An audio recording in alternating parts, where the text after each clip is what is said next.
You know you're in a cult if that's your normal. I mean, you don't. Shiny Happy People 2, a Teenage Holy War recap part 1. There were 3 main branches of Teen Mania. Acquire the fire. It's like Coachella for youth groups. Music's playing, lights are going, fire's shooting off. This was kids producing stadium shows. There was the Global Expeditions mission trips.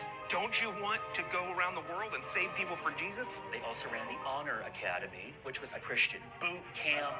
You were the Marines of this movement. The subject of Shiny Happy People 2 is a group called Teen Mania, which was a gigantic youth group, air quotes, because of what was actually happening. I don't feel it gets that moniker. Founded by Ron Luce in 1986. However, before we jump too far into 2, let's go back to 1 for just a second. Happy Shiny People 1 was based on the Duggars, and one big thing that they could have retracted in this one but decided not to was Jim and Bobby Holt. So they were in Shiny Happy People 1 and made out to be just these great people, savior, this whole thing, right? And then this happened very shortly after it came out. There were a lot of charges of some pretty horrible things, and they no longer have their children. Charges were filed well before Shiny Happy People 1 premiered, and it made people feel a little bit icky that he was included when he could have easily been removed, especially with the subject matter. However, no matter how much you try to hide in the dark, that light always gonna catch up with you.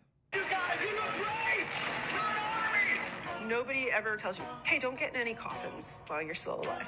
Sleep deprivation, food deprivation, verbal abuse, refusal of medical treatment, rolling in vomit. They opened me up 9 inches. I was days from dying. And then he says, you bear on your body the marks of a world changer. Ron Luce, from the beginning, had a plan to take these very young people and get them to believe what he believed so that they could go into adulthood and further push his agenda, which included amending the Constitution. Ron felt deeply that the depictions in Hollywood of people who were following that sort of thing were so offensive and so terrible that he really wanted to change that and show everyone that, yeah, I'm that, but I'm a rock star. Look, I have a motorcycle.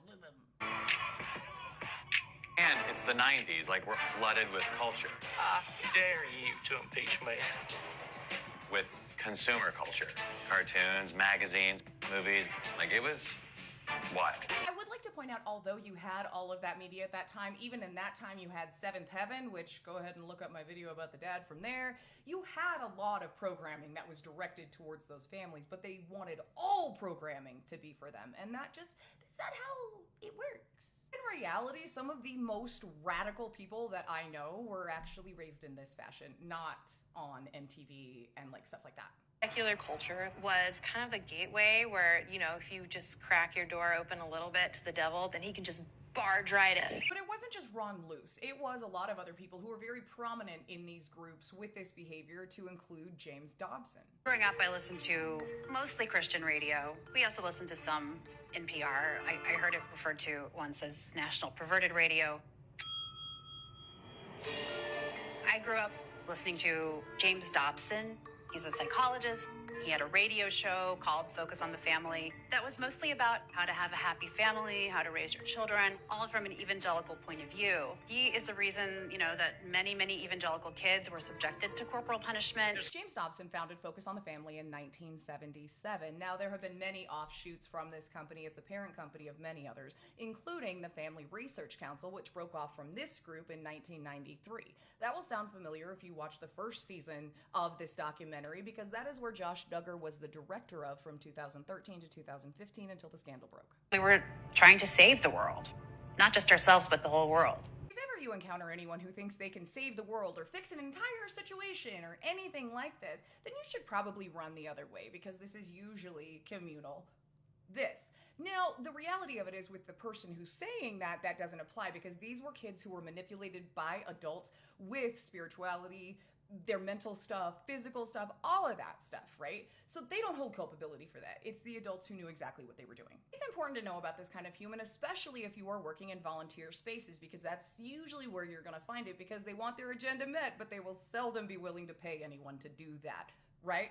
But they think they can solve the world's problems on their own. They are always so much smarter than you, and will pretty much go to any ends to get what they want to happen. Not to mention, their followers will see them as, oh my, kind of thing. So if you criticize them, not only will you face the derision of the person themselves, but then their followers are going to come at you. Ron Luce is a very good example of that. I would be shocked if he actually believes in what he says he believes in, because most of this was about money, looking cool in front of people, getting to ride your motorcycle, and really hurting other people. Think about it. You can't say out of this side of your mouth you want to help everyone and save the world, and then say out of this side that the rest of them are nothing and they deserve to be gone and crawl around in the mud.